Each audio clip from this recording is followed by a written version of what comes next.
of descent. Now, there is an argument here about British Islam, and I want to talk about that and then make my closing remarks. There's an argument somehow that the British Muslims need to assimilate. They need to fully become British.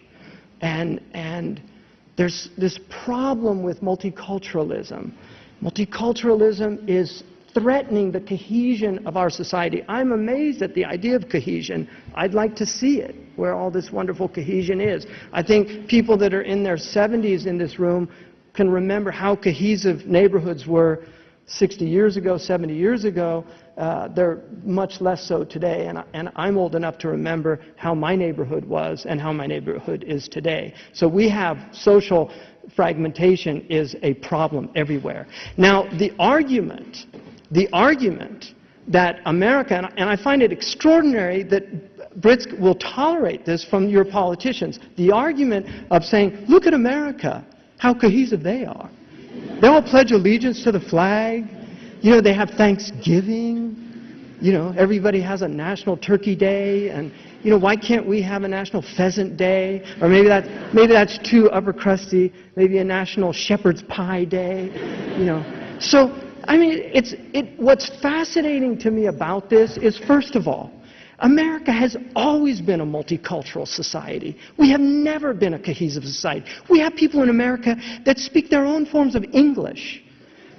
Really. And British people would say we all speak our own form of English in America. But, you know, look, we have people, I can't understand them. We have a language called Ebonics. We have a gumbo language, fiddle-eye and a gumbo pie and a filet gumbo. For tonight I'm going to see my Mashera Mio. I mean, do you understand that? I don't understand. It's a Hank Williams song. I mean, he knew what it was about because it's a Louisiana dialect. I don't know what it is. And I'm sure you've got people up in Yorkshire that you can't tell what they're saying. You know, but look, the reality of it is, America, we have people in America driving around in buggies. In buggies. They're debating whether or not to put rubber tires on those buggies. That's what they're debating in their community. And I'm not making this up. America we have places in my state that says, se habla inglés. That means we speak English here. I'm not making this up. We have 7th generation Chinese in San Francisco, Chinatown, that do not speak English. They have been in the United States for 7 generations. This is America.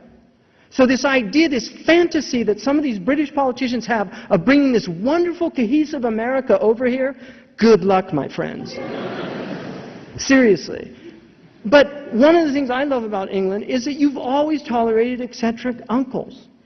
Why can't you tolerate eccentric religions? Really? I mean, what's so wrong with that?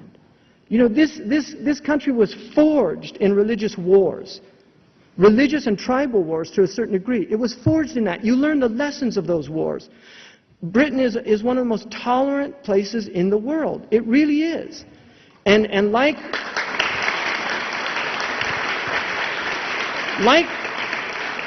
Dorothy Sayers, one of my favorite theologians, she's a mystery writer too, but she was also a good theologian.